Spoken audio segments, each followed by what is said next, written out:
ఓకేనా. First topic ఏంటంటే దీంట్లో హెడ్డింగ్ పెట్టుకోండి, స్ట్రెస్ వర్సెస్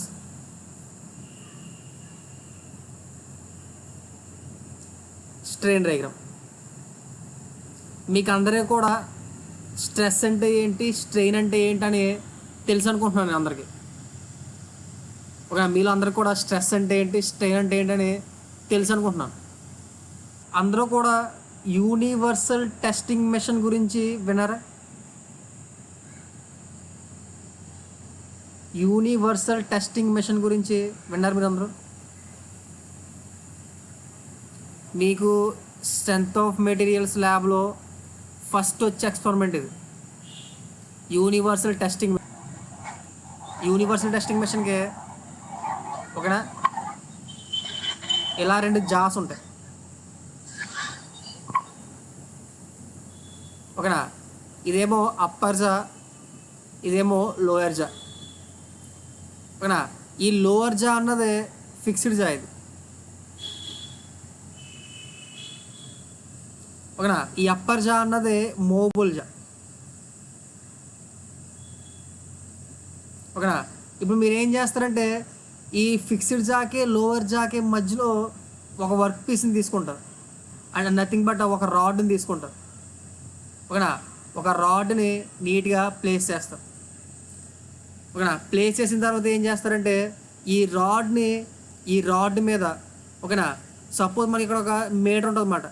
ఈ రాడ్ మీద ఈ రాడ్ యొక్క లెంత్ చేంజ్ చేయడానికి ఎంతైతే ఫోర్స్ కావాలో దాన్ని మనం క్యాలిక్యులేట్ చేస్తాం, అంతేనా.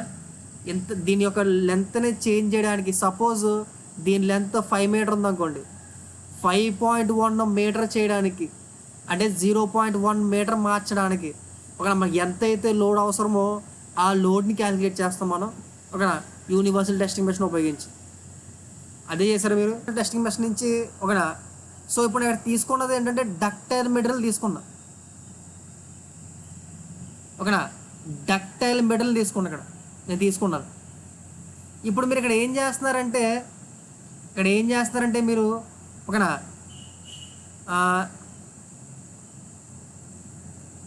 స్ట్రెస్ ఉపయోగించి స్ట్రెయిన్ని క్యాలిక్యులేట్ చేస్తున్నారా, లేకపోతే స్ట్రెయిన్ని ఉపయోగించి స్ట్రెస్ని క్యాలిక్యులేట్ చేస్తున్నారా యూనివర్సల్ టెస్టింగ్ మెషిన్లో?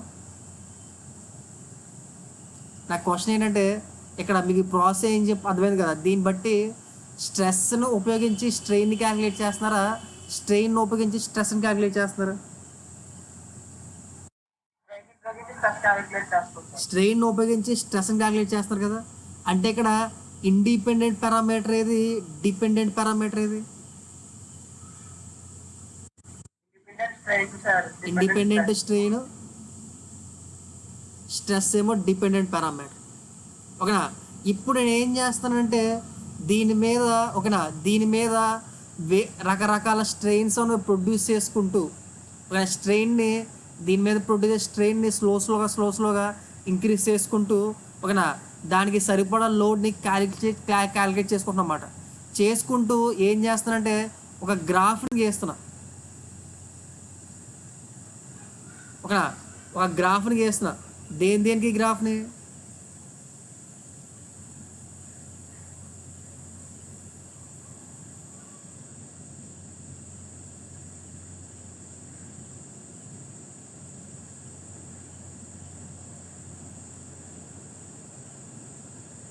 ఒక గ్రాఫ్ని గీస్తున్నా. దేనికి గ్రాఫ్ని? స్ట్రెయిన్ వెస్సెస్ స్ట్రెస్ డయాగ్రామ్ గీస్తున్నా. ఓకేనా, ఎందుకు స్ట్రెయిన్ నేను ఎక్స్ మీద తీసుకున్నానో, ఎందుకు స్ట్రెస్ని వైయాక్స్ మీద తీసుకున్నాను. ఓకేనా, రివర్స్లో తీసుకోవచ్చా, ఇలాగే తీసుకోవాలా?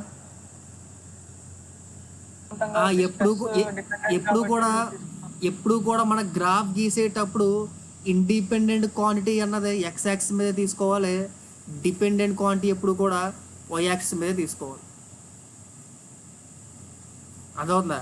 ఇప్పుడు ఫర్ డక్టైల్ మెటీరియల్కి నేను ఇక్కడ గ్రాఫ్ గీసాను అనుకోండి, ఇక్కడ ఏం అబ్జర్వ్ చేసంటే గ్రాఫ్ అన్నది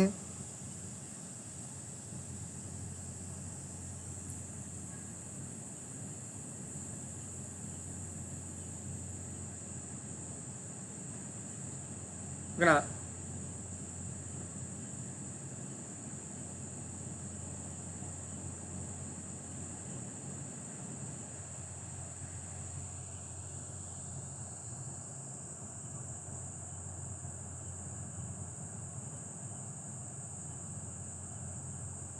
లేదా బెస్ట్ ఏంటి?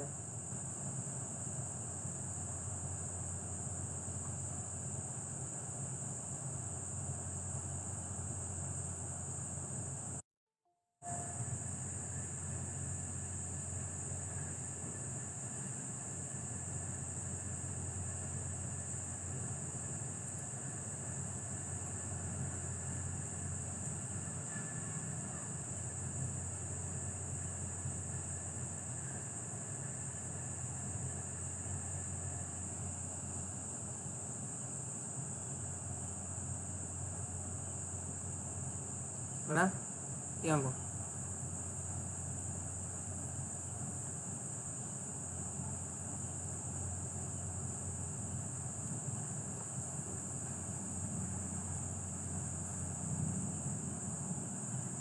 ఓకేనా. సో మనకి దీని మీద కనిపించే పాయింట్లు ఏంటంటే, ఫస్ట్ పాయింట్ ఏ అనుకుంటున్నాను, ఈ పాయింట్ బి అనుకుంటున్నాను, ఈ పాయింట్ సి అనుకుంటున్నాను, ఈ పాయింట్ డి అనుకుంటున్నాను. ఓకేనా. నేను దేనికి గీసాను? ఓన్లీ డక్టైల్ మెటీరియల్కి మాత్రమే గీసాను.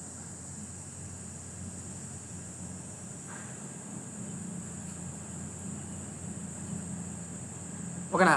సో ఇక్కడ నాకు పాయింట్ ఏ అంటే ఏంటి, పాయింట్ బి అంటే ఏంటి, పాయింట్ సి అంటే ఏంటి, పాయింట్ డి అంటే ఏంటి అని చెప్తారా? వాటి సిగ్నిఫికెన్స్లు ఏంటి?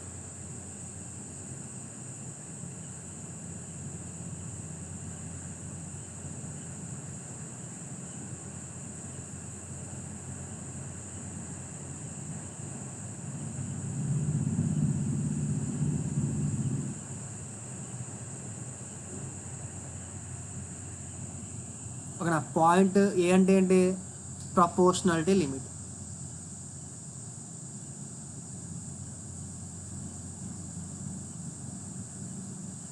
Proportionality limit. డి అంటే ఏంటి? Elastic limit. సి అంటే ఏంటి?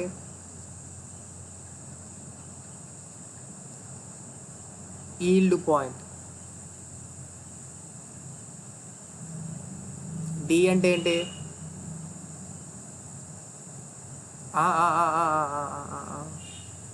ఆగండి ఆగండి ఆగండి ఆగండి ఆగండి,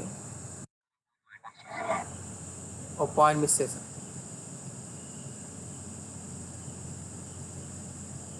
వచ్చిన పాయింట్ మిస్ చేశాను.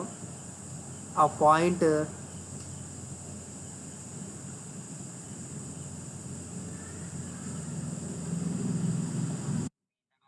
మళ్ళీ ఇంకో కర్వ్ జస్ట్ చిన్న కర్వ్ రాసుకున్నదండి, దాన్ని బి డాష్ అనుకుంటున్నాను. ఓకేనా. బి డాష్ అన్నది ఎలాస్టిక్ పాయింట్, నా బి అన్నది ఈల్డ్ పాయింట్. ఓకేనా. ఇప్పుడు ఓకేనా, చిన్న మిస్టేక్ వేసాను.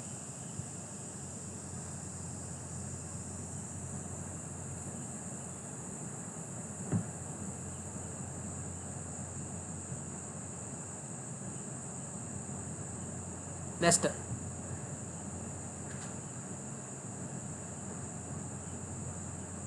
సి అన్నది ఏ point? Ultimate point. Ultimate point.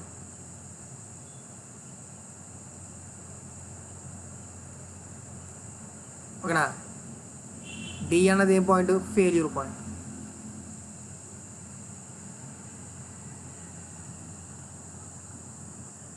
ఓకేనా. సో ఇప్పుడు ఒక్కొక్క పాయింట్ గురించి డీటెయిల్గా చెప్పుకుంటూ వెళ్దాం. ఒక్కొక్క పాయింట్ గురించి డీటెయిల్గా చెప్పుకుంటూ వెళ్దాం.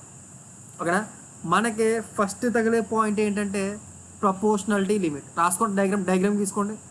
ఇప్పుడు మనకి ఓకేనా, ఇప్పుడు మనకి సపోజ్ ఇక్కడ తీసుకున్న వర్క్ పీస్ అన్నది సపోజ్ ఓకేనా, ఇంత లెంత్ ఉందనుకోండి సపోజ్ ఓకేనా.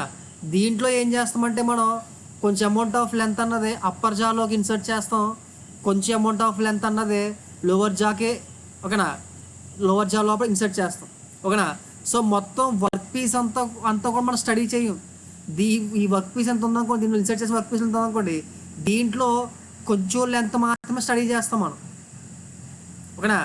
ఎంత లెంత్నైతే మనం స్టడీ చేస్తున్నామో ఓకేనా, ఆ లెంత్ని ఏమంటారంటే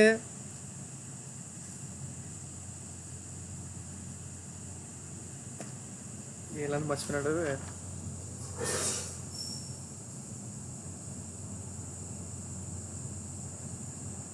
చూడండి ఓకేనా. సో ఇప్పుడు ఒక్కొక్క పాయింట్ గురించి డిస్కస్ చేద్దాం ఫస్ట్ ఓకేనా. ఫస్ట్ తగిలే పాయింట్ ఏంటంటే ప్రపోర్షనాలిటీ లిమిట్. ఫస్ట్ తగిలే పాయింట్ ఏంటంటే ప్రపోర్షనాలిటీ లిమిట్.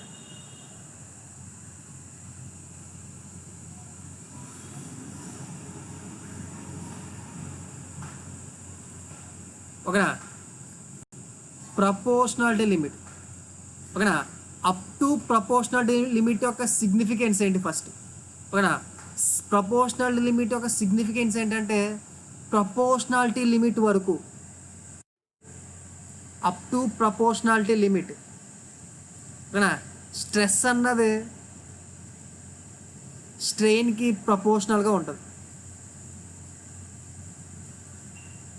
స్ట్రెస్ అన్నది స్ట్రెయిన్కి ప్రపోర్షనల్గా ఉంటుంది ఓకేనా. ఎప్పటి వరకు, ప్రపోర్షనాలిటీ లిమిట్ వరకు.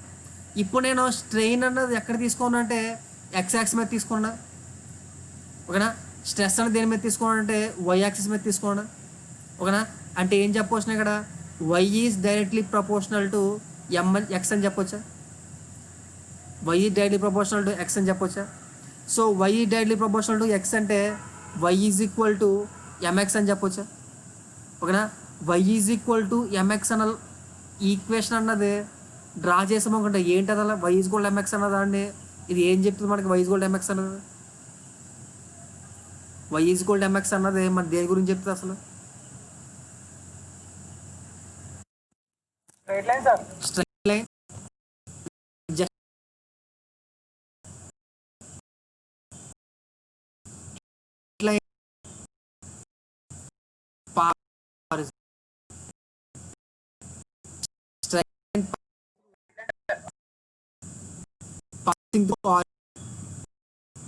ఓకేనా. స్ట్రైట్ లైన్ పాసింగ్ హారిజన్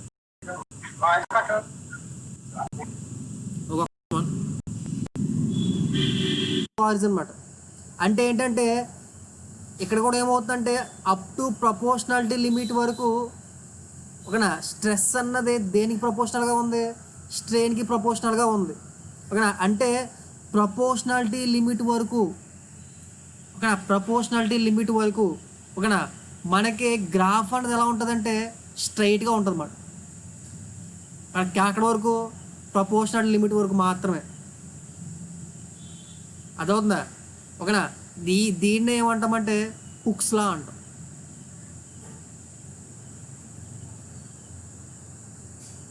దీన్ని ఏమంటామంటే హుక్స్ లా అంటాం ఓకేనా. హుక్స్ లా ఏం చెప్తుంది, అప్ టు ప్రపోర్షనాలిటీ లిమిట్. చాలామంది ఏం పెడతారంటే ప్రపోర్షనల్ లిమిట్ కాకుండా ఎలాస్టిక్ లిమిట్ అని పెడతారు. ఎలాస్టిక్ లిమిట్ అంటే తప్పు ఓకేనా.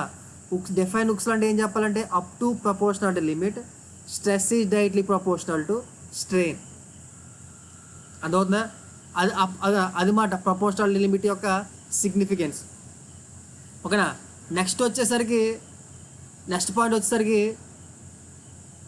ఎలాస్టిక్ లిమిట్ ఓకేనా. ఫ్రాంక్గా చెప్పాలంటే ఈ ఎలాస్టిక్ లిమిట్ అన్నది ప్రపోర్షనాలిటీ లిమిట్కు ఆల్మోస్ట్ కోయిన్సైడ్ అయిపోయి ఉంటుంది, చాలా దగ్గర పాయింట్ అన్నమాట ఓకేనా. ఆల్మోస్ట్ కోయిన్సైడ్ అయిపోతే రెండు ఒకటే, ఆల్మోస్ట్ కోయిన్సైడ్ అన్నమాట, దగ్గర పాయింట్, చాలా దగ్గర పాయింట్ దీనికి ఓకేనా. ఎలా నెక్స్ట్ ఏంటి, ప్రపోర్షనాలిటీ లిమిట్ దగ్గర నుంచి ఎలాస్టిక్ లిమిట్ వరకు కూడా ఓకేనా కర్వ రూపంలో ఉంటుంది. కర్వ రూపంలో ఉందంటే అర్థం ఏంటి ఓకేనా, స్ట్రెస్ అన్నది స్ట్రెయిన్కి ప్రపోర్షనాలిటీగా ఉండదు. ఎక్కడి నుంచి ఎక్కడికి, ప్రపోర్షనాలిటీ లిమిట్ దగ్గర నుంచి ఎలాస్టిక్ లిమిట్ వరకు ఓకేనా. కాకపోతే ఎలాస్టిక్ లిమిట్ యొక్క సిగ్నిఫికెన్స్ ఏంటంటే, ఓకేనా, మనం లోడ్ అప్లై చేస్తామా, ఓకేనా, మనం ఈ ఈ పాయింట్ వరకు, ఈ పాయింట్ ఎలాస్టిక్ లిమిట్ రావాలంటే ఎంత స్ట్రెస్ అప్లై చేయాలి, ఇంత స్ట్రెస్ ప్రొడ్యూస్ అవుద్ది దాంట్లో, ఓకేనా, ఇంతేమో స్ట్రెయిన్ ప్రొడ్యూస్ అవుద్దా, ఓకేనా.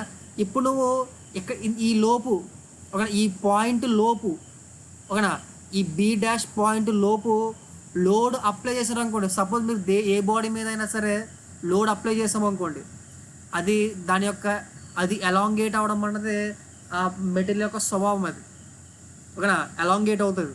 కానీ ఎప్పుడైతే మీరు లోడ్ అన్నది రిమూవ్ చేసేసారో, ఓకేనా, ఆ బాడీ ఏం చేస్తుందంటే దాని షేప్ని రీగెయిన్ చేసుకుంటుంది. ఎక్కడ వరకు రీగెయిన్ చేసుకుంటుంది, ఓకేనా, బి డాష్ అన్న పాయింట్ వరకు. అంటే మీరు ఎంత లోడ్ అప్లై చేసి, ఎంత స్ట్రెస్ అప్లై చేసి రిలీజ్ చేసినా, ఎంత అప్లై చేసి రిలీజ్ చేసినా, ఎంత అప్లై చేసి రిలీజ్ చేసినా, ఎంత అప్లై చేసి రిలీజ్ చేసినా, ఎంత అప్లై చేసి రిలీజ్ చేసినా సరే, ఓకేనా. సో స్ట్రెస్ అన్నది అప్లై చేసినప్పుడు ఎలాంగేట్ అవుతుంది.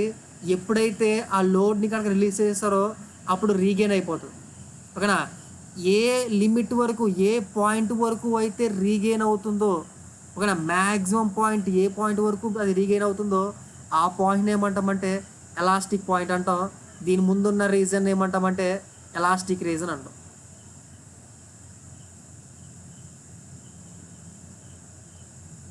ఓకేనా. అర్థమైందా? ఈ పాయింట్ ముందు వరకు ఏంటంటే ఎలాస్టిక్ రీజన్ అంటాం, ఓకేనా. అంటే దీని significance up to this point,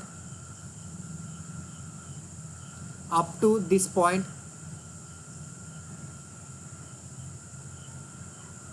up to this point ఏమవుతుంది, బాడీ రీగెయిన్స్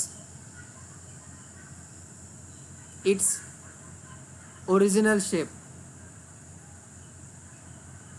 ఆఫ్టర్ రిమూవింగ్ స్ట్రెయిన్.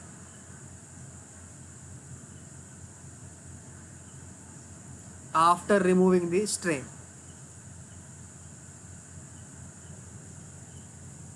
ఓకేనా. Next yield stress. Yield stress, yield point, yield point. Yield point అంటే ఏంటంటే, ఓకేనా, ఈ పాయింట్ ఇది చెప్పిన కదా, proportionality limit, elastic point, yield point, ఈ మూడు కూడా ఆల్మోస్ట్ కోయిన్సైడ్ పాయింట్స్ అన్నమాట, ఓకేనా. ఈ ఈల్డ్ పాయింట్ ఏం చెప్తుందంటే, మనం అప్లై చేసిన స్ట్రెస్ అన్నది లేదా స్ట్రెయిన్ అన్నది ఈ ఈల్డ్ పాయింట్ కన్నా ఎక్కువ అప్లై చేస్తాం అనుకోండి, ఈల్డ్ పాయింట్ కన్నా ఎక్కువ అప్లై చేస్తాం అనుకోండి, ఓకేనా, ఆ బాడీ అన్నది ప్లాస్టిక్ రీజన్లోకి వెళ్ళిపోతుంది.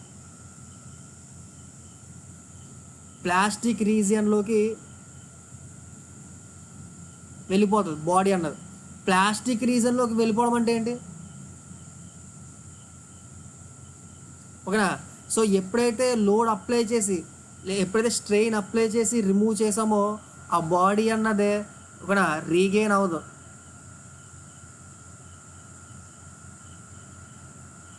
Does not regain it's shape, ఓకేనా. షేప్ అన్నది రీగెయిన్ అవ్వదు, అంతే అంతే తప్ప ఈ బాడీ అన్నది ఏమి విరగదు, ఓకేనా. అయినా సరే మనం ఈల్డ్ పాయింట్ దాటిన తర్వాత బాడీని ఫెయిల్ అయిపోయింది అనుకుంటాం, బాడీని ఫెయిల్యూర్ అంటాం. ఎప్పుడు ఈల్డ్ పాయింట్ దాటేసిన తర్వాతే, ఓకేనా.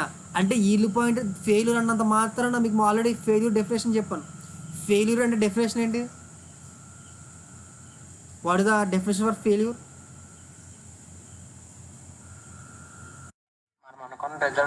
మనం అనుకున్న రిజల్ట్ రాకపోవడం, అంతేనా. అంతే తప్ప బాడీ అన్నది ఇరిగిపోవడమా? ఫెయిల్యూర్ అంటే బ్రేకేజ్ ఇరిగిపోవడం కాదు, మనకి ఏదైతే రిజల్ట్ రాకూడదు అనుకోవడం అది. ఫర్ ఎగ్జాంపుల్ చిన్న ఎగ్జాంపుల్ చెప్తాను మీకు. మనకి రైల్వే వ్యాగన్స్ అబ్జర్వ్ చేశారనుకోండి, ఇలాగా రెండు వీల్స్ ఉండి ఈ మధ్యన ఏముంటుంది మనకి, ఇలాగా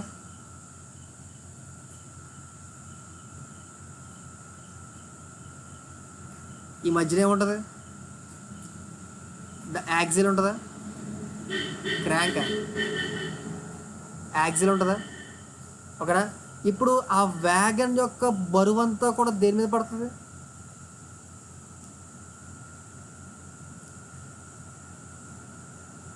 ఆ వ్యాగన్ యొక్క బరువంతా కూడా దేని మీద పడుతుంది? ఈ యాక్సిల్ మీద పడుతుందా? ఆ బోగి యొక్క బరువంతా కూడా ఈ యాక్సిల్ మీద పడుతుందా?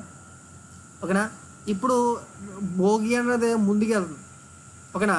కానీ ఇక్కడ ఏం చేస్తానంటే నేను దీనివల్ల వచ్చిన అప్లై అయిన లోడ్ అన్నది ఈ యాక్సియల్ యొక్క ఈల్డ్ పాయింట్ కన్నా ఎక్కువ అయిపోయింది అన్నమాట. ఎప్పుడైతే ఎక్కువ అయిపోయిందో ఇది ఆటోమేటిక్గా ఏమైపోతుంది? ఇలా బెండ్ అయిపోద్ది ఇలాగా. ఓకేనా? ఇరగలేదు, జస్ట్ బెండ్ అయిపోయింది అన్నమాట. ఈ బెండ్ అయిపోయి రొటేట్ అవుతుంది. ఈ బెండ్ అయిపోవడం వల్ల ఈ బెండ్ అయింది అనుకోండి, ఇది ఇలా ఉన్న యాక్సిల్ అన్నది ఈ లోడ్ అప్లై చేయడం వల్ల ఇలా బెండ్ అయిపోయింది అనుకోండి, మరి దీన్ని ఫెయిల్యూర్ అంటామా? ఓకేనా? ఫెయిల్యూర్ అంటామా, లేకపోతే బ్రేక్ అవ్వలేదు కదా అని చెప్పి ఫెయిల్యూర్ అనమా? మనం దాన్ని ఫెయిల్యూర్ అనొచ్చా? మనం అనొచ్చా? ఇక్కడ ఎరుగుతలేదు కదా, జస్ట్ ఏమవుతుంది అక్కడ? అది అక్కడ ఏమవుతుంది మనకి? దాని యొక్క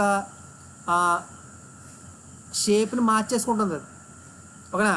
అంటే ఫెయిల్యూర్ అంటే మనకి కేవలం బాడీ అన్నది ఇరిగిపోవడమే కాదు, మనకి కావాల్సిన అవుట్కమ్ కనుక అది తీసుకురాకపోతే దాన్ని ఫెయిల్యూర్ అనొచ్చు మనం. ఓకేనా? ఇప్పుడు మనకి ఇక్కడ ఓకేనా, ఈ పాయింట్ దగ్గర ఎంతైతే స్ట్రెస్ డెవలప్ పడుతుందో ఆ స్ట్రెస్ని ఏమంటామంటే ఈల్డ్ స్ట్రెస్ అంటాం. ఓకేనా? ఈల్డ్ పాయింట్ దగ్గర ఎంతైతే స్ట్రెస్ ఉంటుందో దాన్ని ఈల్డ్ స్ట్రెస్ అంటాం. దాన్నే మనం స్ట్రెంత్ కింద తీసుకుంటాం అన్నమాట. బాడీ యొక్క స్ట్రెంత్ కింద తీసుకుంటాం దాన్ని. ఓకేనా? ఎందుకు దీని యొక్క బాడీ యొక్క స్ట్రెంత్ కింద తీసుకుంటామంటే according to strength of materials. ఓకేనా? ఈ పాయింట్ దాటిందంటే, ఈల్డ్ పాయింట్ దాటిందంటే బాడీ అన్నది ప్లాస్టిక్ జోన్లోకి వెళ్ళిపోద్ది. ఓకేనా? ఎప్పుడైతే ప్లాస్టిక్ జోన్లోకి వెళ్ళిపోయిందో ఆ బాడీ అన్నది దాని యొక్క షేప్ని రీగెయిన్ చేసుకోదు. ఓకేనా? కాకపోతే మన స్ట్రెంత్ ఆఫ్ మెటీరియల్స్ అన్నది ఎక్కడ నేర్చుకోవాలి మనం? విత్ ఇన్ ఎలాస్టిక్ రీజనే కదా. ఓకేనా? యాక్చువల్ చెప్పిన ప్రపోర్షనల్ రీజన్లో నేర్చుకోవాలి ఆపోజిట్గా ఓకేనా? సో ఈ పాయింట్ దగ్గర తీసుకుంటాం అన్నమాట. ఓకేనా? ఈ పాయింట్ దాటిందంటే స్ట్రెస్ అన్నది ఆ బాడీ అన్నది ఫెయిల్ అయిపోయినట్టే తీసుకుంటాం మనం. ఓకేనా? ఓకేనా? నెక్స్ట్ ఏంటంటే ఈ రీజన్ దాటిన తర్వాత మనం అప్లై చేసిన లోడ్ అన్నది ఈ రీజన్ దాటిన తర్వాత ఓకేనా ఆ జోన్ ఏమంటామంటే ప్లాస్టిక్ జోన్ అంటాం. ఓకేనా? ఓకేనా? సో ప్లాస్టిక్ జోన్ అంటే ఏంటి? బాడీ అన్నది ఫోర్స్ అప్లై చేసి రిమూవ్ చేసిన తర్వాత ఓకేనా అది ఒరిజినల్ షేప్ కనుక రీగెయిన్ కాదు. ఓకేనా? నెక్స్ట్ ఫర్ ఎగ్జాంపుల్ నేను ప్లాస్టిక్ జోన్లో ఈ బాడీ అన్నది ఓకేనా ఇంత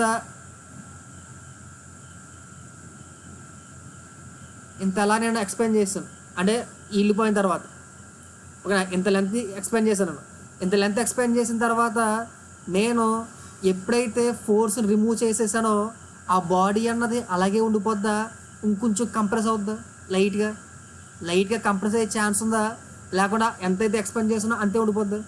ఏ బాడీ అయినా సరే కొంచెం లైట్గా కంప్రెస్ అవుతుంది కదా, ఒరిజినల్ షేప్కి రాదు కానీ కంప్రెస్ అవుతుంది కదా కొంచెంగా. ఓకేనా? మీరు గుర్తుపెట్టుకోవాల్సిన పాయింట్ ఏంటంటే ప్రతి ప్లాస్టిక్ ఎక్స్పాన్షన్లో కంపల్సరీగా ఎంతో కొంత ఎలాస్టిక్ ఎక్స్పాన్షన్ కూడా ఉంటుంది, ఎలాస్టిక్ నేచర్ కూడా ఉంటుంది. ఈ బాడీ అన్నది ప్లాస్టిక్ రీజన్లోకి వెళ్ళిపోయినప్పటికీ కూడా దీంట్లో ఎంతో కొంత ఎలాస్టిక్ నేచర్ అన్నది ఉంటుంది అన్నమాట. అంటే మొత్తం బాడీ అన్నది వెనక్కి రాకపోయినా ఒక ఒరిజినల్ షేప్ రాకపోయినా కొంచెం వెనక్కి వచ్చే ఛాన్స్ ఉందన్నమాట. చాలా ఇంపార్టెంట్ పాయింట్ ఇది. మన మెటల్ ఫార్మింగ్లో కావాల్సిన మోస్ట్ ఇంపార్టెంట్ పాయింట్ ఏంటంటే ఇది. ఒక బాడీ అన్నది ప్లాస్టిక్ రీజన్లోకి వెళ్ళిపోయినా సరే ఓకేనా ఆ ప్లాస్టిక్ రీజన్లో దానికి ఎలాస్టిక్ నేచర్ కూడా ఎంతో కొంత పర్సంటేజ్ ఉంటుంది, ఫుల్గా ఉండదు కానీ ఒక 5% 6% ఉంటుంది. దానివల్ల ఏమైపోతుందంటే బాడీ అన్నది ఓకేనా, బాడీ అన్నది దానివల్ల ఏమైపోతుందంటే మన ప్లాస్టిక్ జోన్లోకి వెళ్ళేసరికి కూడా స్లైట్గా కంప్రెస్ అవుతుంది అన్నమాట బాడీ అన్నది. ఓకేనా, అర్థమైందా ప్లాస్టిక్ జోన్ యొక్క గురించి అర్థమైంది మీకు ఎలా వెళ్ళిపోయిన తర్వాత. నెక్స్ట్ వచ్చి పాయింట్ ఏంటంటే మనకి అల్టిమేట్ పాయింట్.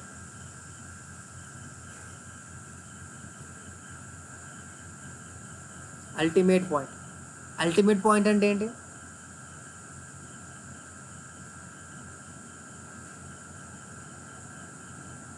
అల్టిమేట్ అంటే పాయింట్ ఏంటి?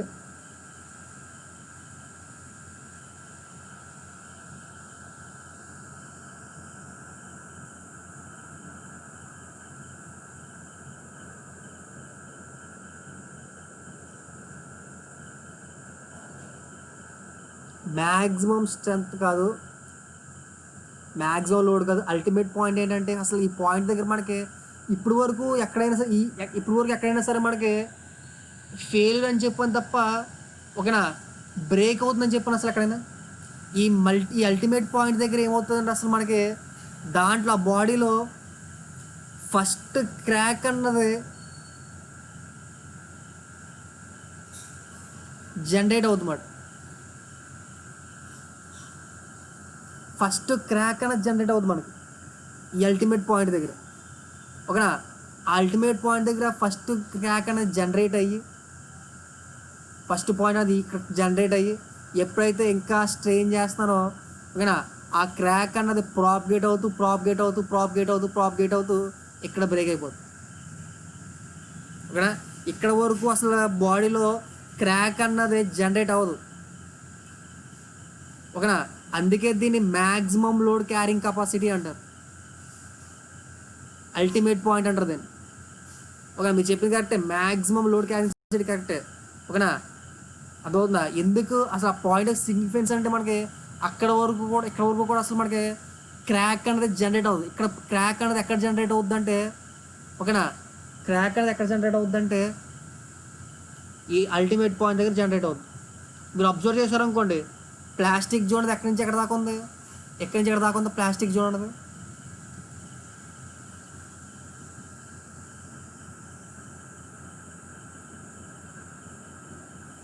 ప్లాస్టిక్ జోన్లో బాడీ యొక్క స్ట్రెంత్ ఎలా ఉంటుంది?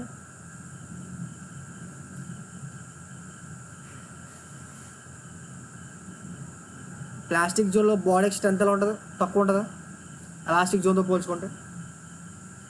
ఓకేనా, నెక్స్ట్ లాస్ట్ పాయింట్ అంటే బ్రేకింగ్ పాయింట్. ఈ బ్రేకింగ్ పాయింట్ దగ్గర ఏమవుతుందంటే ఓకేనా, ఇక్కడ అల్టిమేట్ పాయింట్ దగ్గర ఉన్న స్ట్రెంత్ని SUT అంటారు, స్ట్రెస్ సెట్. ఓకేనా, బ్రేకింగ్ పాయింట్ అంటే ఏంటి? ఇక్కడ బ్రేక్ అయిపోద్ది బీమ్ అన్నది. ఓకేనా, మీకు డక్టైల్ మెటీరియల్ గురించి గీసాను ఇప్పుడు దాకా. ఓకేనా, నెక్స్ట్ మీకు బ్రిటిల్ మెటీరియల్ అనుకోండి. ఓకేనా, మీకు గీసిన పైన ductile material stress versus strain diagram. Next brittle material అనుకోండి. ఓకేనా, ఈ బ్రిటిల్ మెటీరియల్కి అసలు మనకి ప్లాస్టిక్ జోన్ అనేది ఉండదు. ఈ బ్రిటిల్ మెటీరియల్కి అసలు మనకి ప్లాస్టిక్ జోన్ అనే కాన్సెప్టే ఉండదు. అదవుతుందా? దాని గ్రాఫ్ ఎలా ఉంటుందంటే బ్రిటిల్ మెటీరియల్కి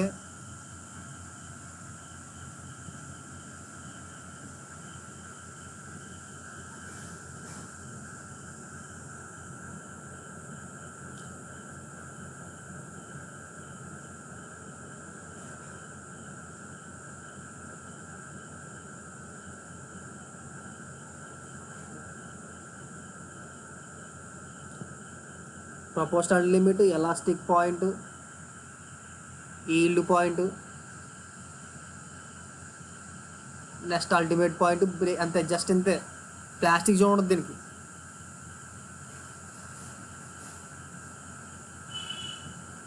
ఓకేనా, ప్లాస్టిక్ రీజన్ ఉండదు దీనికి. ఎలాస్టిక్ ఈల్డ్ పాయింట్ తర్వాత బ్రేకింగ్ పాయింట్. ఓకేనా, yield point ultimate point coincide అయిపోతుంది. దేనికి? ఇది brittle materials.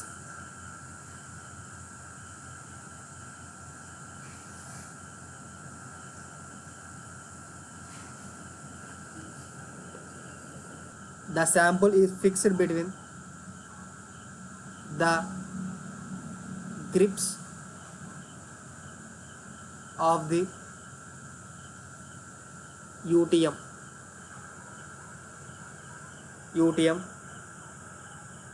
comma and the top plate, the top plate is moved upwards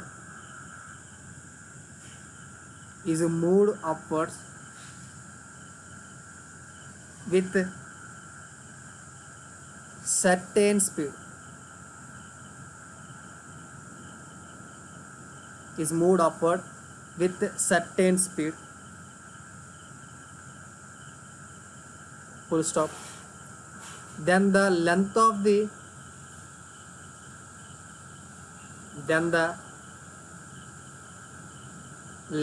the sample increases. Then the length of the sample increases, which means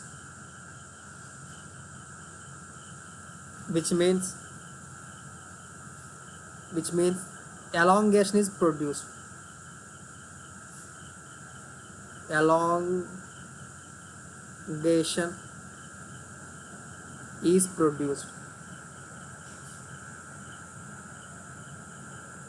That implies strain is produced.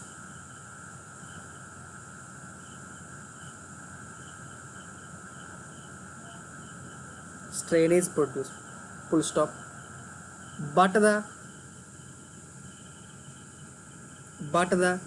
sample will resist the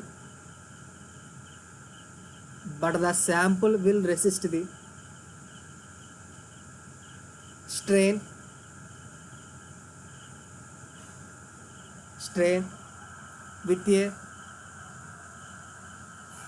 downward force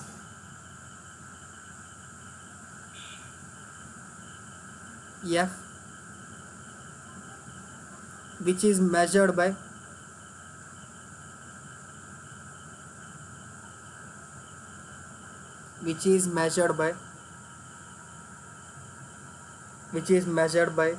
the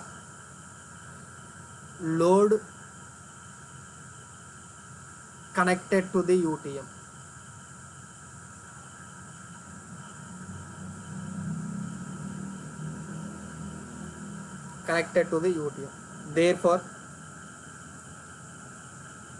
Therefore, stress versus strain diagram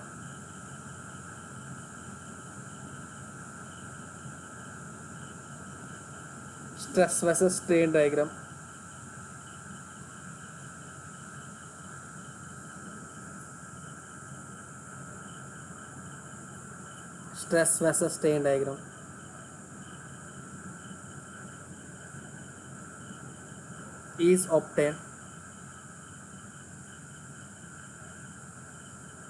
obtained as shown in the figure.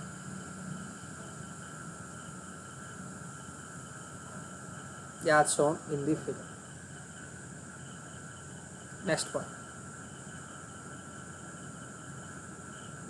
If the sample is loaded up to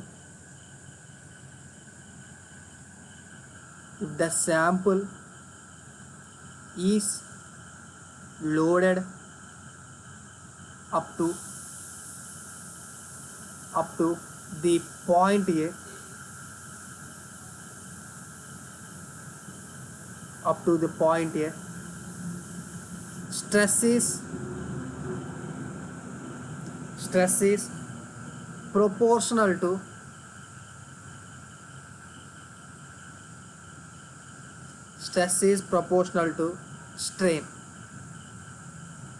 stress is proportional to strain.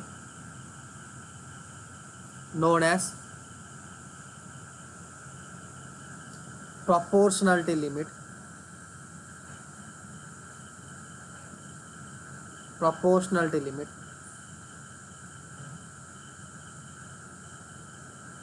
Okay, next,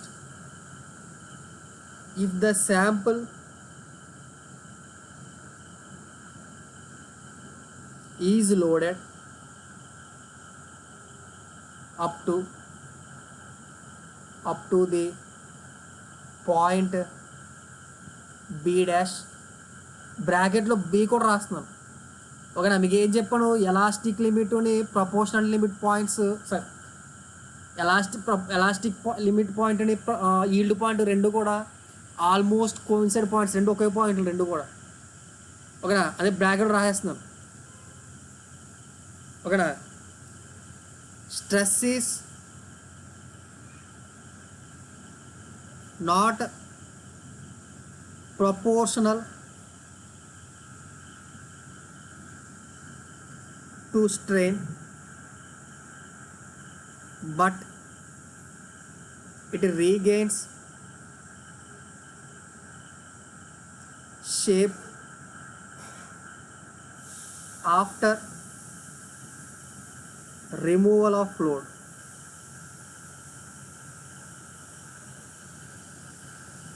That removal of load, that particular region is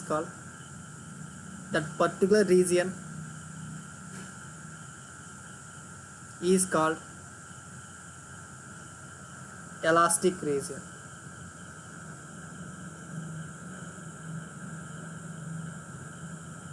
Elastic region B dash. Full stop. The stress at B is called yield stress.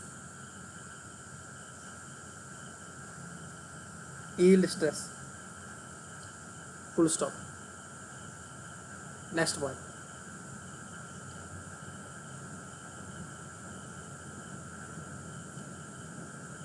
If the sample is loaded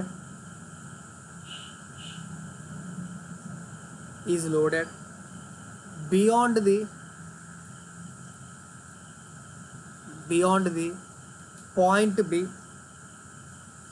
the displacement of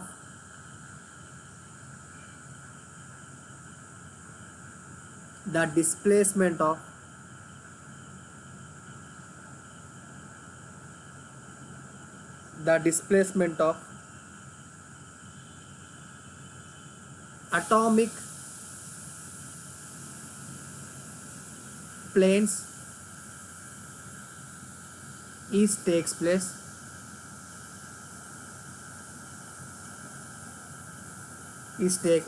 comma, which produces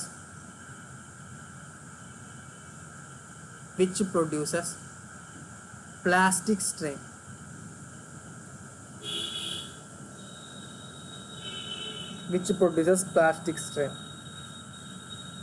Full stop. Plastic strain up to point C.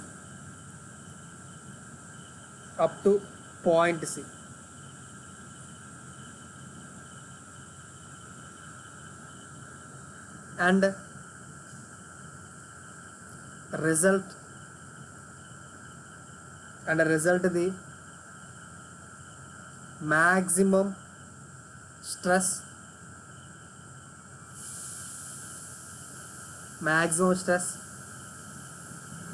against shape change.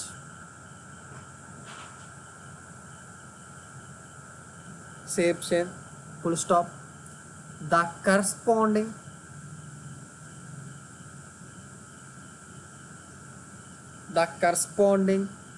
stress value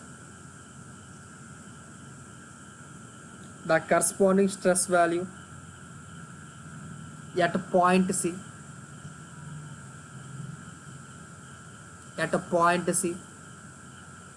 is known as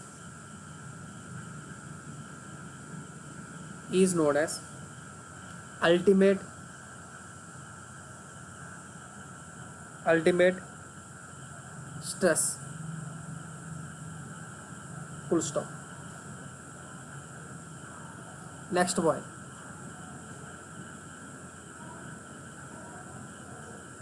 if the sample is loaded, if the sample is loaded beyond, if the sample is loaded beyond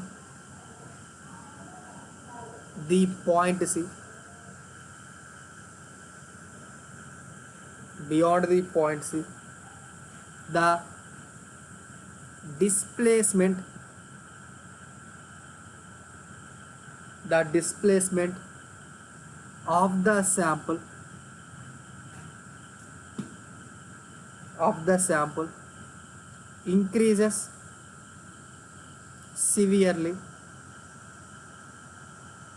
and the diameter, and the diameter decreases so that it will fails at the point D.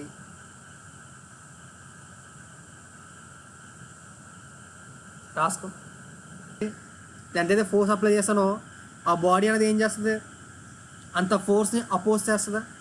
ఈ లోపల body లోపల produce అయిన ఫోర్స్ని ఏమంటామంటే resisting force అంటాం.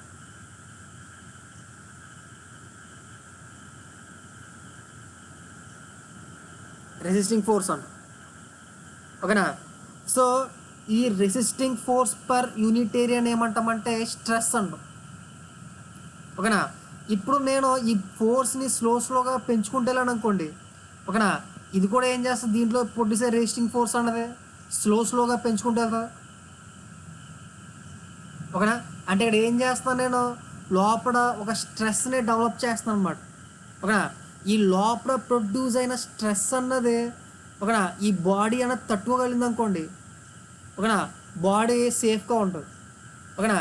అదే కనుక ఆ body ఈ బాడీ అన్నది లోపల ప్రొడ్యూస్ అయిన స్ట్రెస్ అన్నది ఓకేనా తట్టుకోలేకపోయింది అనుకోండి, body ఏమైపోద్ది,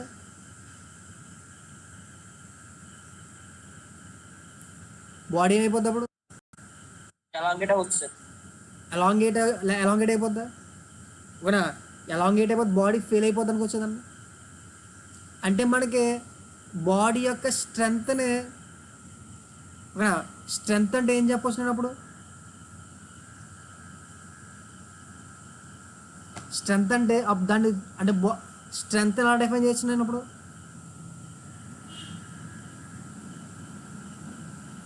it is the ability of A material with of a material that can resist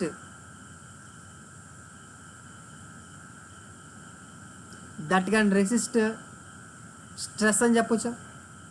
ఓనా ఆ బాడీ అన్నది ఎంత స్ట్రెస్ అయితే తట్టుకోగలుగుతుందో, ఆ బాడీ అన్నది ఎంత స్ట్రెస్ అయితే తట్టుకోగలుగుతుందో ఓకేనా దాన్ని ఆ బాడీ యొక్క స్ట్రెంగ్త్ అని చెప్పొచ్చు.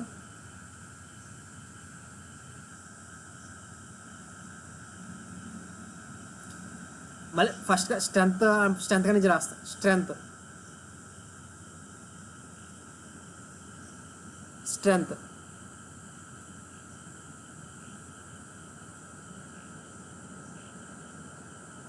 Ability of A material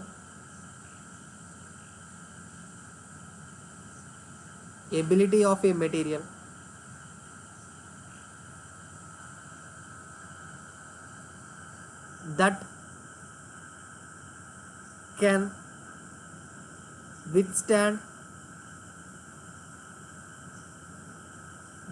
withstand the mechanical load ORR, ability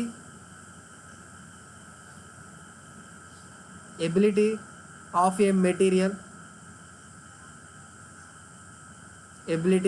a material that can resist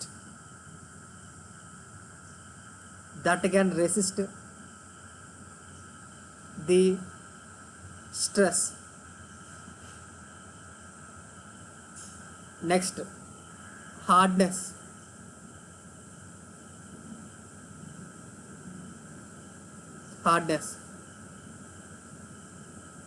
Resistance of a material resistance of the material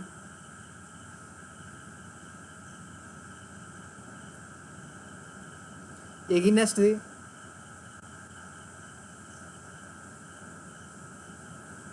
the mechanical deformation.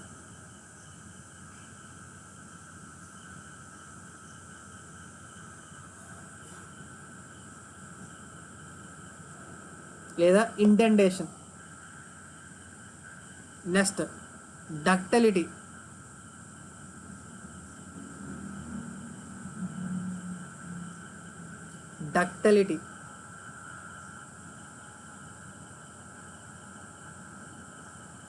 ability of a material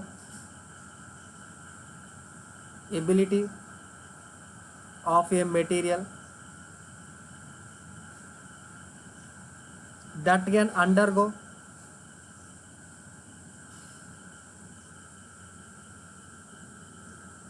plastic strain before the failure. Next, brittleness.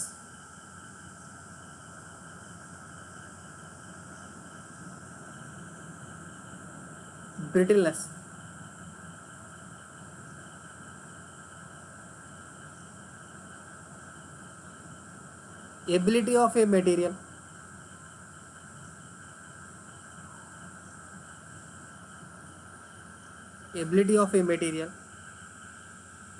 that can withstand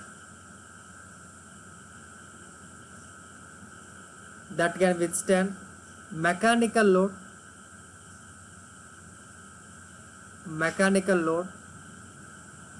without plastic strain.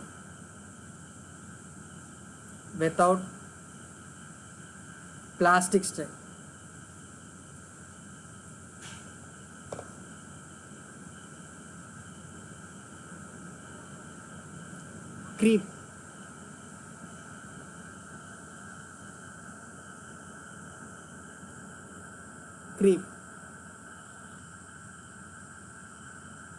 Suppose ఒక wire తీసుకున్నా, ఓకేనా.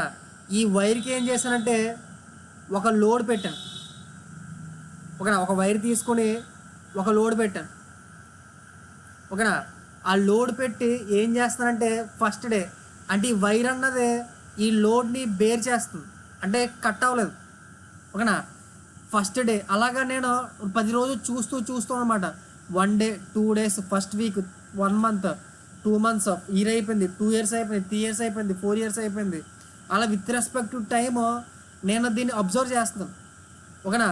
So ఈ wire అన్నది ఈ wire అన్నది ఎప్పటికీ కూడా ఈ లోడ్ని బేర్ చేస్తూ ఉంటుందా, లేకపోతే ఎప్పటికొకప్పుడు ఈ వైర్ అంతా బ్రేక్ అయిపోతూ ఉంటుందా?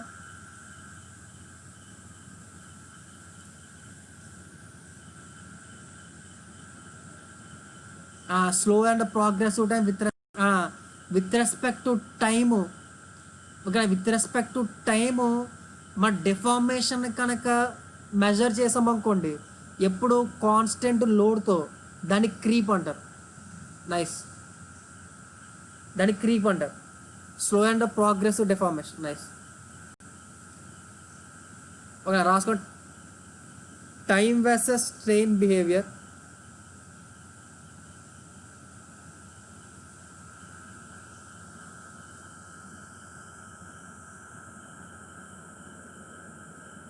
అండర్ కాన్స్టెంట్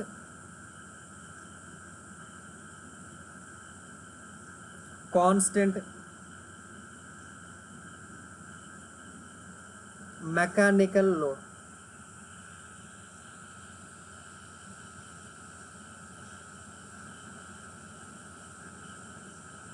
పెట్టుకోండి.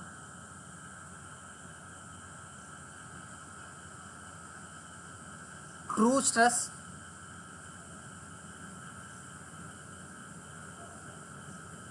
And true strain.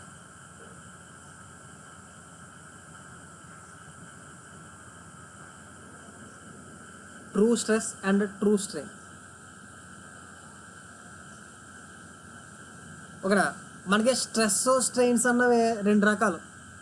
అంటే మళ్ళీ సిఎస్టెన్ కాకుండా స్ట్రెస్ని రెండు రకాలుగా డిఫైన్ చెప్తారు. Engineering stress, true stress. Engineering strain, true strain. ఓకేనా. ఇంజనీరింగ్ స్ట్రెస్కి ట్రూ స్ట్రెస్కి తేడా ఏంటి అన్న దాని గురించి డిస్కస్ చేద్దాం. ఫస్ట్ చూడండి ఒకసారి. ఇప్పుడు మనం మీకు ఏం చెప్పండి నీట్గా, ఇందాక ఏం చెప్పండి మీకు,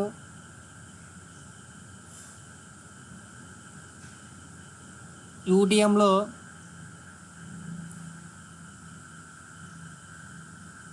ఇలా ఒక బార్ తీసుకుంటారు. ఓకేనా. బార్ తీసుకొని దీన్ని స్ట్రెయిన్ అన్నది మారుస్తారు.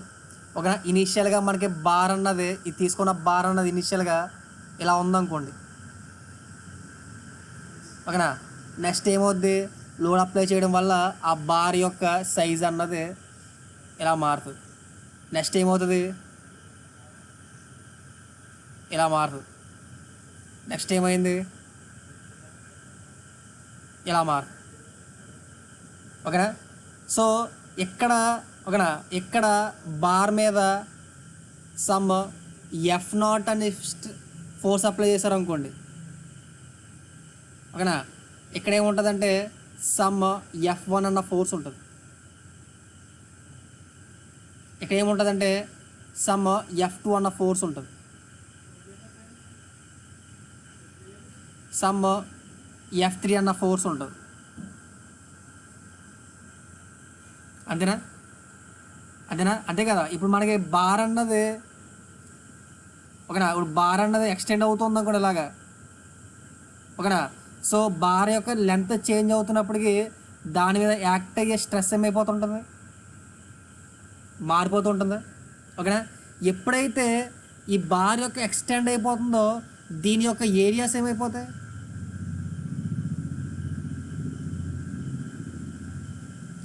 మారిపోతూ ఉంటుంది. ఏరియా అన్నది ప్రతి ఇన్స్టెంట్ ఆఫ్ ఇక్కడ యూటీఎంలో ఈ బార్ యొక్క ఏరియా అన్నది ప్రతి ఇన్స్టెంట్ ఆఫ్ టైం మారేసరికి దీని యొక్క ఏరియా అన్నది మారిపోతూ ఉంటుందా,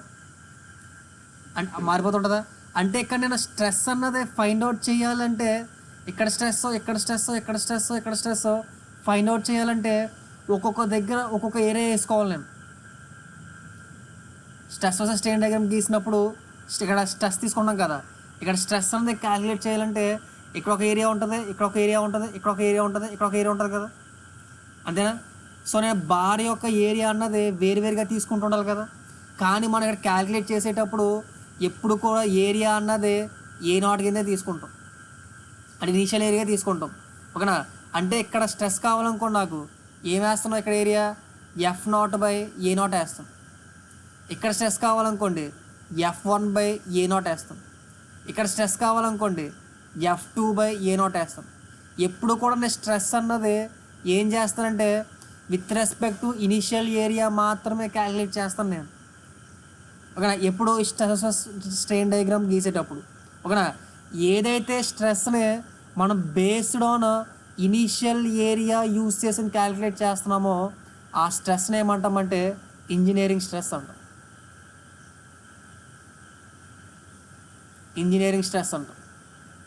ఓకేనా. అందుకే మనకి మీరు అబ్జర్వ్ చేస్తారనుకోండి, ఇక్కడ F0/A0 వేసాం, ఇక్కడ కూడా F0/A0 వేసాం. అంటే అక్కడ యాక్చువల్గా ఎంత వేయాలి, నేను F1/A1 వేయాలి. ఓకేనా. కానీ ఏం వేస్తున్నాను, F1/A0 వేస్తున్నాను. అంటే రావాల్సిన స్ట్రెస్ కన్నా ఎక్కువ స్ట్రెస్ వేస్తున్నాను, తక్కువ స్ట్రెస్ వేస్తున్నాను. ఇక్కడ వేయవలసిన స్ట్రెస్ కన్నా తక్కువ స్ట్రెస్ వేస్తాను, ఎక్కువ స్ట్రెస్ వేస్తున్నాను. అక్కడ లెస్ స్ట్రెస్ వేస్తున్నానా, తక్కువ స్ట్రెస్ వేస్తున్నాను కదా. అంటే మనకి యాక్చువల్గా గ్రాఫ్ ఎలా ఉంటుందంటే ఇలా పైనుంచి ఉంటుంది అన్నమాట, ఇలాగా. కానీ మన గ్రాఫ్ అలా ఎందుకు దిగిపోతుంది, కారణం ఎందుకు ఇలా దిగిపోతుందంటే నేను యాక్చువల్గా ఉండవలసిన ఏరియా కన్నా ఎక్కువ ఏరియా వేస్తున్నాను. దానివల్ల స్ట్రెస్ అన్నది తగ్గిపోతూ ఉంటుంది. ఓకేనా, దాన్ని ఏమంటామంటే ఇంజనీరింగ్ స్ట్రెస్ అంటాం. ట్రూ స్ట్రెస్ అంటే ఏంటంటే, ఓకేనా, అక్కడ ఎగ్జాక్ట్గా ఏరియా ఎంతైతే ఉందో ఆ ఏరియాని తీసుకుని క్యాల్కులేట్ చేస్తే వచ్చిన స్ట్రెస్ని ఏమంటామంటే ట్రూ స్ట్రెస్ అంటాం. అంటే మనకి ఒక పాయింట్ దగ్గర స్ట్రెస్ ఎంత ఉండాలి, F0/A0 ఉండాలి. ఇంకో పాయింట్ దగ్గర స్ట్రెస్ ఎంత ఉండాలి, F1/A1 ఉండాలి. ఇంకో దగ్గర స్ట్రెస్ ఎంత ఉండాలి, F2/A2 ఉండాలి.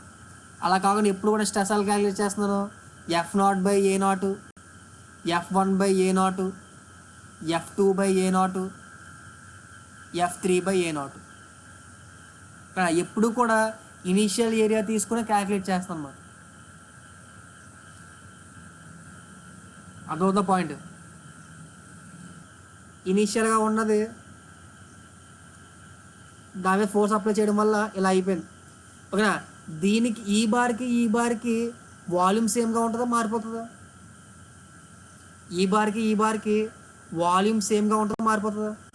సేమ్ ఉంటుందా, వాల్యూమ్ సేమ్ ఉంటుందా? అంటే ఇక్కడ ఇనిషియల్ వాల్యూమ్, దీని యొక్క ఏరియా ఏమో A0 అనుకుంటున్నాను. ఓకేనా, దీని యొక్క లెంత్ ఏమో L0 అనుకుంటున్నాను. దీని యొక్క ఏరియా ఏమో A1 అనుకుంటున్నాను.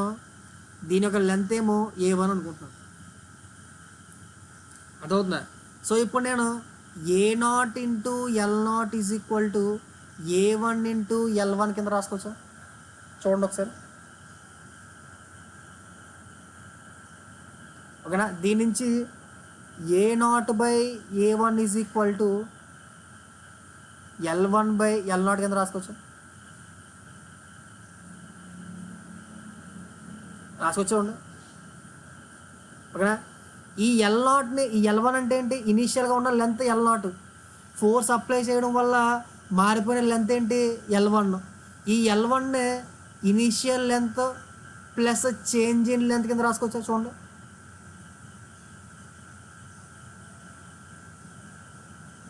రాసుకోవచ్చు అలాగా. ఈ L1ని L0 అంటే ఏంటి, ఇనీషియల్గా ఉన్న లెంత్, అంటే ఈ లెంత్ ప్లస్ ఎంత లెంత్ అయితే చేంజ్ అయింది దాన్ని డెల్టా కింద రాసుకోవచ్చా? చూడండి ఒకసారి. దాని నుంచి A0/A1 is equal to formula ఏమవుద్ది, 1 ప్లస్ డెల్టా L/L0 కింద రాసుకోవచ్చా?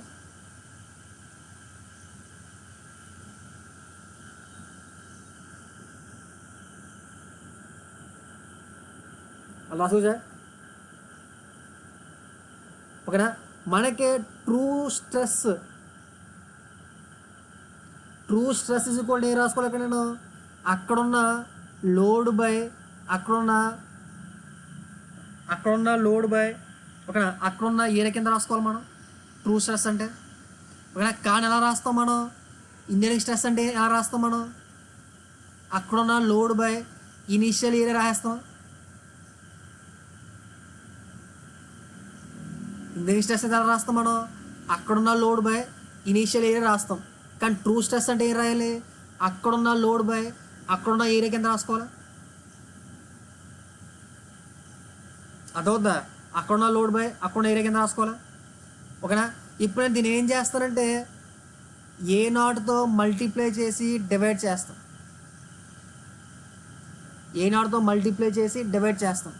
అంటే ఇది ఏమవచ్చు చూడండి, దీన్ని A0/F into A0 into A0/A కింద రాసుకోవచ్చు.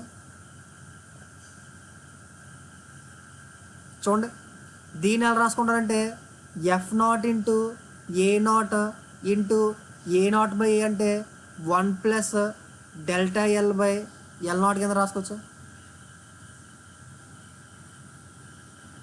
ఓకేనా, F/A0 అంటే ఏంటి, engineering stress plus 1 plus delta L by L naught కింద రాసుకోవచ్చా.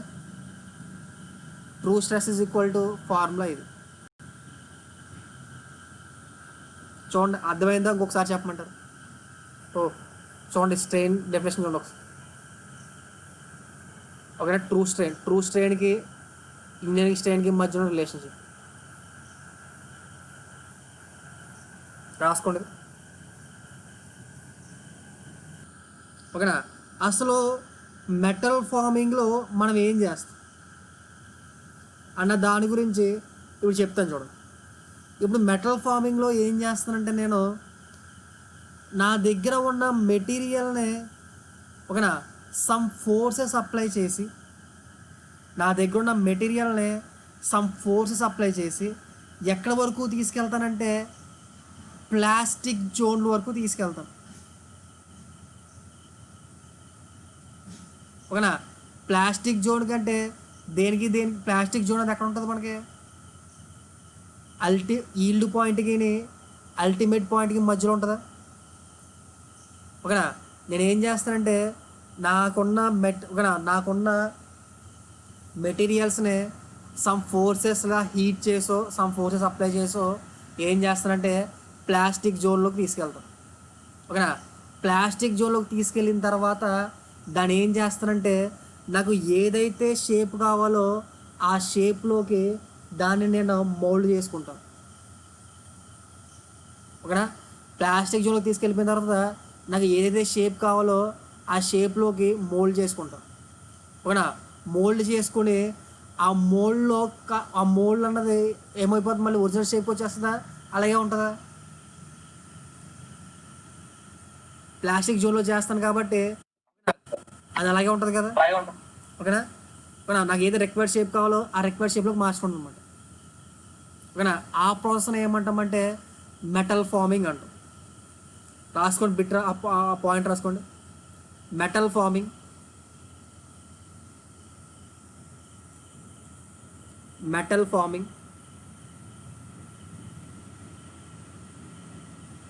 is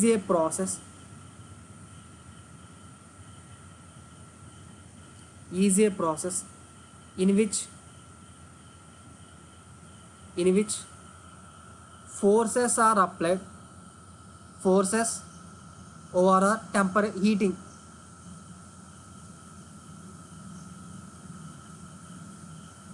or heat are applied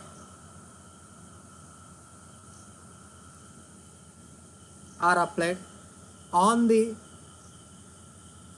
material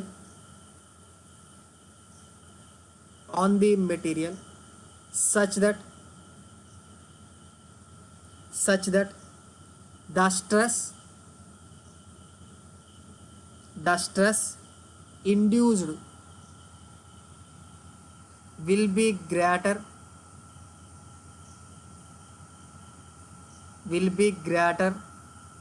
than the yield point and less than the ultimate point, so that the plastic deformation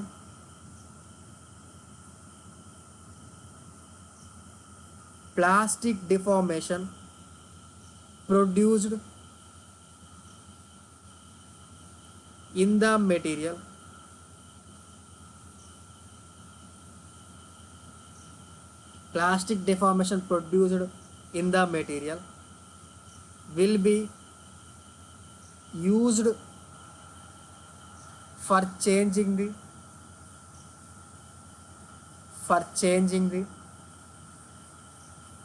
shape of the component.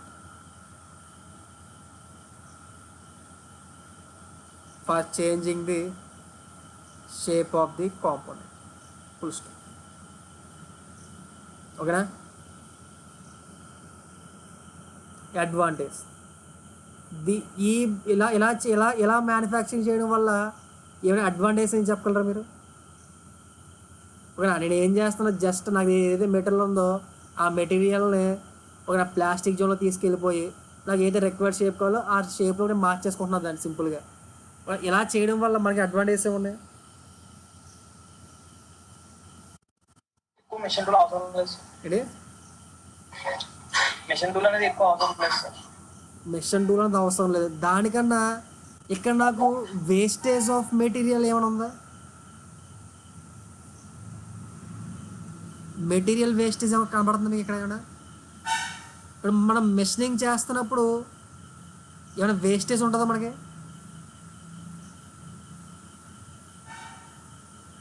Machining చేస్తున్నప్పుడు wastage ఉంటుందా? ఓకేనా, దీంట్లో చూస్తే అసలు వేస్టేజే ఉండదు. ఓకేనా, ఆ పాయింట్ అసలు ఫస్ట్ మోస్ట్ ఇంపార్టెంట్ పాయింట్ వచ్చేసరికి the wastage of material will be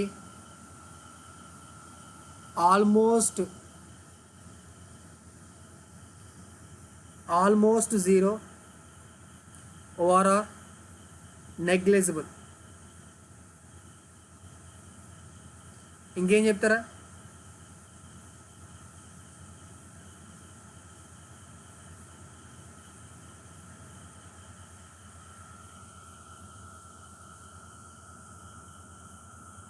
ఇంకేం చెప్తారా? టైం టేకింగ్ ఒక కాంపోనెంట్ ఫామ్ చేయడానికి మెషినింగ్లో ఎక్కువ టైం తీసుకుంటుందా, మెటల్ ఫామ్లో ఎక్కువ టైం తీసుకుంటుందా? మీ రెండు ప్రాసెస్ అర్థమైనవి అంటున్నారు. దేంట్లో ఎక్కువ టైం తీసుకుంటుంది? దీంట్లో టైం సేవ్ అవుద్ది, చాలా టైం సేవ్ అవుద్ది. Second point, the time taken for manufacturing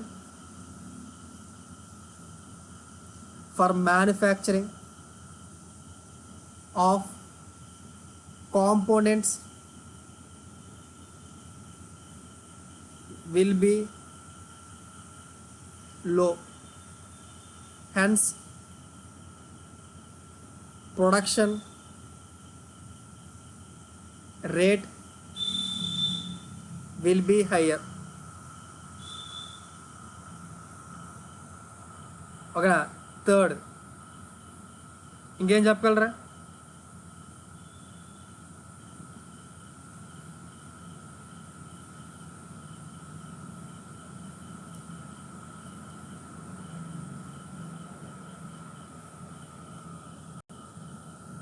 వాళ్ళ cost is less. Okay,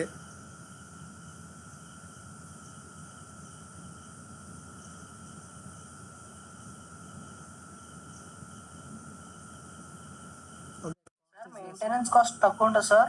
cost is less. Okay, cost is less చెప్పలేం, కాస్ట్ కూడా చెప్పలేం. ఎందుకంటే మనం temperature cost is less. Okay, maintenance cost అని తక్కువ ఉండదు. కొన్నిసార్లు ఫర్నేసెస్ అవి వాడతాం కదా దీంట్లో. సో దానివల్ల ఆల్మోస్ట్ మెషినింగ్ కాస్ట్ కూడా అయ్యే ఛాన్స్ ఉంది. దీనిలో హీట్ చేయడానికి అట్లకి ఫర్నేస్ వాడతాం మనం.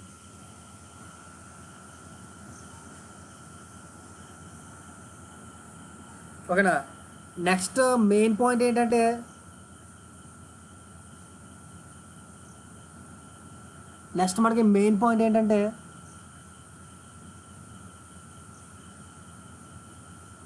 ఓకేనా, సర్ఫేస్ ఫినిష్ అనేది చాలా బాగా వస్తుంది.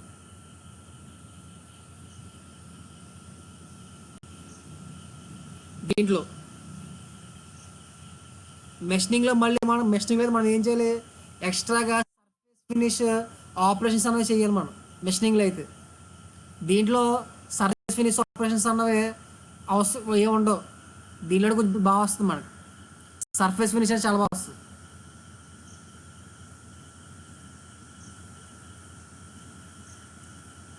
ఓకేనా, ఫిఫ్త్ది ఏంటంటే మనకి ఇప్పుడు మెషినింగ్లో వర్క్ పీస్కి స్ట్రెంత్ అన్నది ఓకేనా, ఇనీషియల్గా స్ట్రెంత్ అన్నది ఎంతైతే తీసుకున్నామో ఓకేనా, మెషినింగ్ అయిపోయిన తర్వాత కూడా వర్క్ పీస్ స్ట్రెంత్ అనేది అలాగే ఉంటుంది. ఓకేనా. కానీ దీంట్లో ఏమవుతుందంటే మనం హీట్ చేసి కూల్ చేయడం వల్ల, ఓకేనా, ఓకేనా, హాట్ ప్రాసెస్ చేయడం వల్ల అట్ల వల్ల ఏమైపోద్దంటే మేబీ స్ట్రెంత్ అన్నది ఇంకా ఎక్కువైపోవచ్చు, ఇంకా గట్టి రావచ్చు, స్ట్రెంత్ అన్నది వేరీ అవ్వచ్చు. అంటే మనం ఆపరేషన్ చేయకముందు ఉన్న స్ట్రెంత్నే ఆపరేషన్ తర్వాత అయ్యే స్ట్రెంత్నే వేరీ చేయవచ్చు మనం మెటల్ ఫార్మింగ్ యూస్ చేసుకుంటాం. ఓకే, ఎందుకంటే హీట్ చేసి కూల్ చేస్తుంటాం కదా, దానివల్ల స్ట్రెంత్ అనేది వేరీ అవుతూ ఉంటుంది. చాలా చాలా ఇంపార్టెంట్ పాయింట్ అది. ఓకే, ఆ పాయింట్ రాసుకోండి. In some metal farming process, in some metal forming process, increase in strength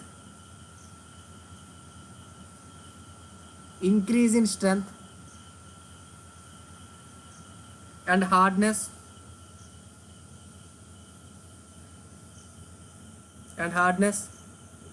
for the material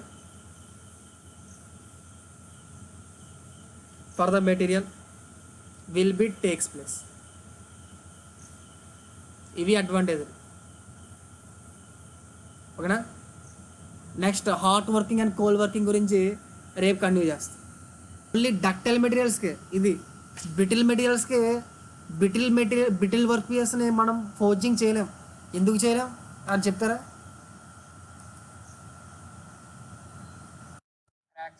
plastic zone ఉండదు సార్. అసలు ప్లాస్టిక్ జోన్ ఉండదు కదా brittle మెటీరియల్స్కి.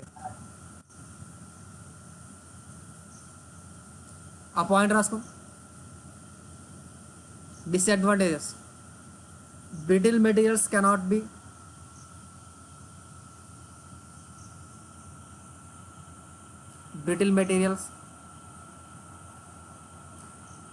cannot be deformed.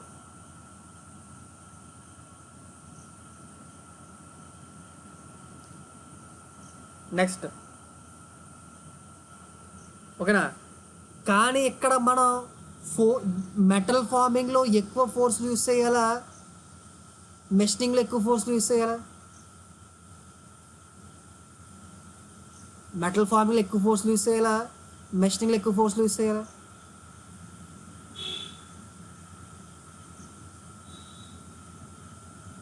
Metal farming, machining?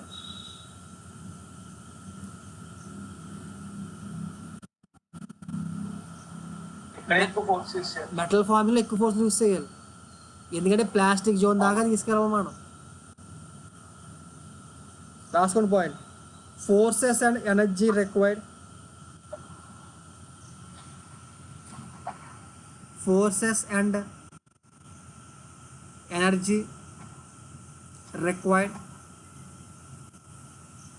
for the metal forming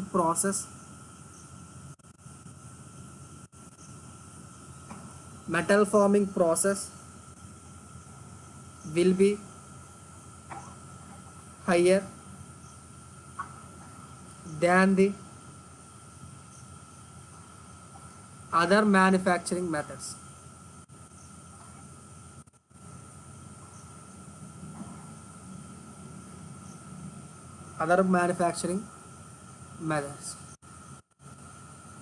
next point, ఓకేనా.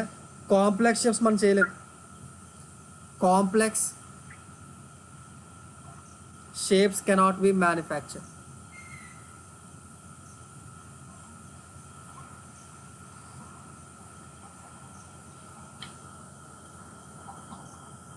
ఓకేనా. ఈ method ఉపయోగించి ఏదైనా whole పెట్టాలనుకోండి, suppose ఈ వర్క్ పీస్లో ఒక హోల్ డ్రిల్ చేద్దాం అనుకున్నాం అనుకోండి, అది పాసిబుల్ అవుద్దా? ఆ చిన్న ముక్కనే మనం ఏం చేయగలం, హోల్ వర్క్ పీస్ని అంతా కూడా ప్లాస్టిక్ జోన్లో తీసుకెళ్ళగలం తప్ప ఆ చిన్న ముక్కని ప్లాస్టిక్ జోన్లోకి తీసుకెళ్ళంగా. ఓకేనా. అది ఆ పాయింట్ కూడా రాస్తాం. కాంపోనెంట్స్ విత్ క్రాస్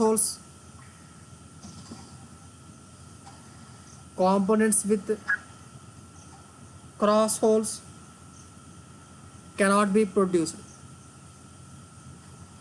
ఇవి డిసడ్వాంటేజ్.